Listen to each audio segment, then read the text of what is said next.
बिस्मिल्लाहिर्रहमानिर्रहीम अस्सलाम वालेकुम। आज स्टूडेंट हम जो डिस्कस करेंगे वो होगा क्लेफरन इक्वेशन। 1934 में क्लेफरन नामी साइंटिस्ट था, उसने ये इक्वेशन मैथमेटिकल डेरिवेशन जो है वो एक्सप्लेन की। और इसका मोटिव क्या है? इसका मोटिव ये है कि if temperature is change then equilibrium between two phases is change.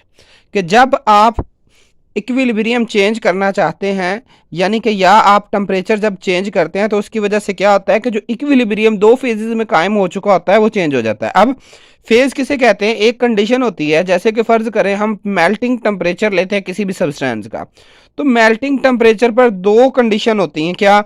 कि सॉलिड चेंज हो रहा होता है लिक्विड में, और लिक्विड को जो है वो सॉलिड में इक्विलिब्रियम की हालत में एग्जिस्ट कर रहा होता है। मतलब दोनों फेज एक दूसरे में इंटर कन्वर्जन इनकी हो रही होती है। किस टेम्परेचर पर? मेल्टिंग टेम्परेचर पर।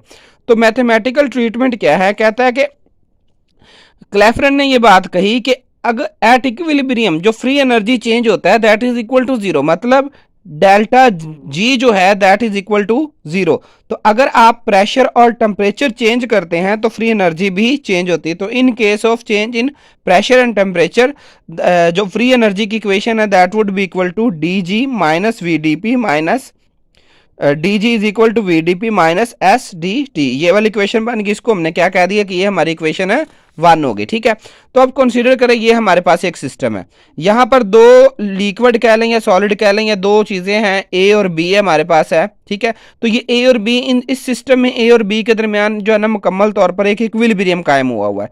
तो इस वक्त जो चेंज इन एनर्जी है ए की वो जी1 है, जबकि बी की जो एनर्जी है वो जी2 है। इस वक्त टेम्परेचर टी है और प्रेशर पी है। थोड़ी देर बाद क्या किया कि हमने टेम्परेचर में थोड़ा सा इजाफा कर दिया डी टी। अब यहाँ पे जो डी है हमारा, जो पिछली इक्वेशन में भी आ रहा है यहाँ पे भी है, डी का मतलब होता है डिफरेंशियल। और डिफरेंशियल यहाँ पर केमिस्ट्री में स्मॉल चेंज इन इंटरवल्स या स्मॉल चेंज को रिप्रेजेंट करता है। वेरी वेरी स्मॉल चेंज, मतलब कि हम टेम्परेचर कह लें कि अगर 1 डिग्री सेंटीग्रेड है तो हमने 1.1 कर दिया, तो क्योंकि ये बिल्कुल थोड़ा सा चेंज है टेम्परेचर का, तो इसलिए उसके लिए हमने क्या इस्तेमाल करना है? डी करना है। इसी तरीके से थोड़ा सा प्रेशर इंक्रीज किया। अब जो नई कंडीशन बनेगी वो ये बन गई।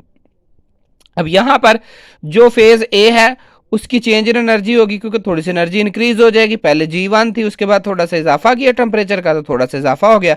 इसी तरीके से बी की एनर्जी भी थोड़ी सी बढ़ जाएगी। इस वक्त जो हमने टेम्परेचर था पहले टी था, उसमें इजाफा कितना किया? डी टी का। इसी तरीके से जो पहले प्रेशर पी था, इजाफा उसमें कितना हो गया? डी पी का। ठीक है, तो अब इन दोनों फेजेस की जो इक्वेशन बनेगी वो ये हमारे पास बनेगी।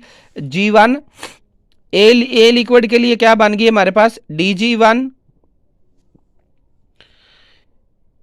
One is equal to V one D P minus S one D T. ठीक है, इसी तरीके से डी टू की क्या बन गई? ठीक है, जो फेज बी है, D G two V two D P minus S two D T. अब यहां पर जो वी वन है ये molar volume of a substance in phase one A है, वी टू क्या है? Molar volume of a substance in phase B, S one क्या है? Molar entropy in phase A, S two क्या है? Molar entropy in phase B. तो when phase is in equilibrium with phase B, अब अगर phase A और B आपस में इक्विलिब्रियम में है तो डी जी यानी कि change in energy delta D G भी कह, डेल्टा जी भी कह सकते हो और डी जी भी, इस चेंज को किसके इक्वल होना चाहिए? जीरो। क्योंकि पीछे अभी मैंने बताया कि क्लेफरन ने ये बात लिखी थी कि एट इक्विलिब्रियम जो टोटल चेंज इन एनर्जी होता है वो जीरो होता है। तो इसका मतलब ये है जी टू माइनस जी वन भी जीरो होगा। तो जब टेम्परेचर चेंज कर रहे हैं डी टी के हवाले से और प्रेशर चेंज हुआ हमारा डी पी के हवाले से, तो क्या हुआ था कि जो जी2 थी, ये देखे ना यहाँ पर एनर्जी अकेली क्या है? जी2 है। जब टेम्परेचर बढ़ा दिया तो ये energy G2 plus D G2 हो गया। तो ये वो वाली दूसरी एनर्जी है माइनस ये पहले सिस्टम यानी कि ए की दूसरी एनर्जी है। ठीक है, चेंज करने के बाद। ठीक है, तो अब जब आप इसको ओपन करेंगे, किस तरीके से ओपन करेंगे? हम जो डी वाली टर्म है ना इनको सेपरेट कर लेंगे, जो अकेली जी वाली टर्म है उनको हमने सेपरेट कर लिया। तो इसको हम लिखेंगे, क्योंकि इसके बाहर क्या है? नेगेटिव साइन है, इन दोनों का साइन चेंज होगा। तो ये हो जाएगा d G two minus d G one, और ये हो जाएगा G two minus G one, ये वाली। ठीक है, तो अब पीछे हमने अभी पढ़ाया कि चेंज इन एनर्जी यानी कि जी2 माइनस जी1 जो है ये जीरो के इक्वल होता है। तो ये वाली जो टर्म है ना हमारी इस इक्वेशन में ये जीरो होगी, तो बाकी ये वाली टर्म बच गई। तो इसको हम इधर लेकर गए तो क्या होगी? ये प्लस होगी। तो अब हमने डी जी टू और डी जी वन की जो पीछे इक्वेशन है ये वाली, ठीक है, ये वाली यहाँ पे अब हमने पुट कर दी। पुट करने के बाद हमारे पास जो फॉर्म बनेगी वो ये बनेगी V two D P minus S two D t V1 dp minus S1 dt। इसी तरीके से V2 dp माइनस, इधर से क्या किया हमने, V वाली टर्म इधर ले गए, टेम्परेचर वाली टर्म इधर ले गए। अब यहाँ पे तवज्जो जरा करिएगा, ये टर्म इधर पॉजिटिव है, इधर जाके नेगेटिव होगी, और ये वाली नेगेटिव है, इधर जाके पॉजिटिव होगी, क्योंकि ये पहले से नेगेटिव थी तो इसको हमने बाद में रहने दिया। अब इन दोनों में देखे तो हमारे पास dp कॉमन आ रहा है, और इन दोनों में देखे तो हमारे पास dt कॉमन आ रहा है। तो जो कॉमन टर्म है वो हमने बाहर निकाल ली। तो अब हमें ये बेसिक चीजें हैं, V2 minus V1 that is equal to delta V, S2 minus S1 that is equal to delta S। तो ये चेंजेस के इक्वल आता है। तो इक्वेशन 4 में जब हमने ये पुट किया तो ये बन गई delta V dp is equal to delta S dt। तो अब हमने क्या किया, डेल्टा V को उठाकर उधर ले गए, डिफरेंशियल वाली फॉर्म को इधर ले गए। तो जो ये डेल्टा S है ये मोलर इंट्रोपी चेंज है when phase A changes into phase B। तो डेल्टा S उस वक्त की जो है ना ये मोलर इंट्रोपी है, चेंज इन इंट्रोपी आया कि जब सिस्टम ए ने, फेज ए ने इक्विलिब्रियम इक्विलिब्रियम में आने के लिए वो चेंज होगी फेज बी में। तो if change occur at T, अगर टेम्परेचर टी पे चेंज हो रहा है, मतलब हम टेम्परेचर बढ़ा के खुद चेंज लाना चाह रहे हैं, तो उस वक्त ये वाली इक्वेशन। तो delta S is equal to delta H over T. तो डेल्टा एस क्या है, यहाँ पे टेम्परेचर है फेज चेंज का। अब कौन कौन सा हो सकता है, मेल्टिंग टेम्परेचर भी हो सकता है और बॉइलिंग टेम्परेचर भी हो सकता है।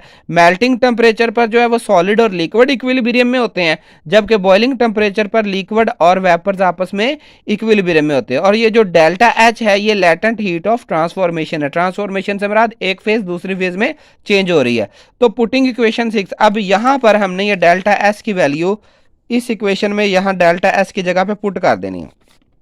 तो पुट करने के बाद ये वाली इक्वेशन हमारे पास बन गई, ठीक है। Delta H is equal to T over delta we.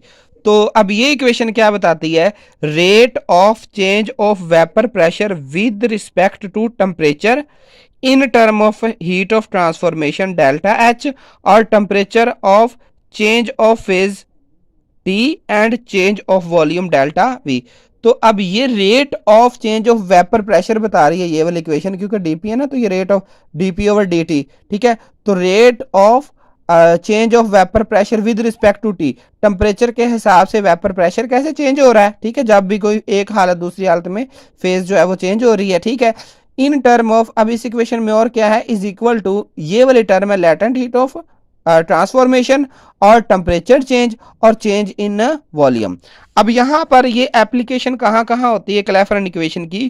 क्लैफरन equation उन सब फिनोमेना में अप्लाई हो सकती है, इसको हम वहां पे डील कर सकते हैं जहां पे दो कंडीशन हो रही हो। जैसे कि अब देखें मेल्टिंग, किसी चीज की मेल्टिंग है, क्या हो रहा है, सॉलिड से चीज लिक्विड में चेंज हो रही है, ठीक है, तो दो फेजेस होगी।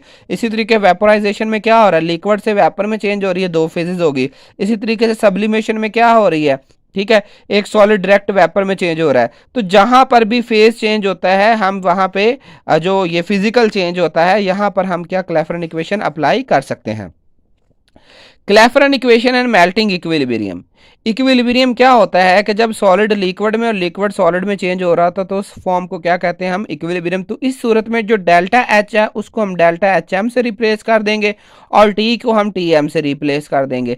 तो डेल्टा एच एम क्या, लेटेंट हीट ऑफ मेल्टिंग हो जाएगा, और टी एम क्या है, melting point of a substance. तो जो पीछे हमने इक्वेशन अभी ये पीछे जो फाइनल रिजल्ट यहाँ पे हमने डिस्कस किया था, यहाँ पे एम और यहाँ पे टी एम आ जाएगा, ठीक है, ये वाली इक्वेशन बन जाएगी। तो अब जो डेल्टा वी क्या है, V L minus V S. अब वी एल क्या लिक्विड स्टेट है, माइनस वी एस क्या है, सॉलिड स्टेट है। वी एल क्या मोलर वॉल्यूम ऑफ लिक्विड और वी एस क्या मोलर वॉल्यूम ऑफ सॉलिड। तो यहाँ पे हम डेल्टा वी की जगह पे ये वाली वैल्यू पुट करेंगे। तो यहाँ पे क्या हमें इक्वेशन बता रही है, rate of change of vapour pressure with respect to temperature in term of whole this situation.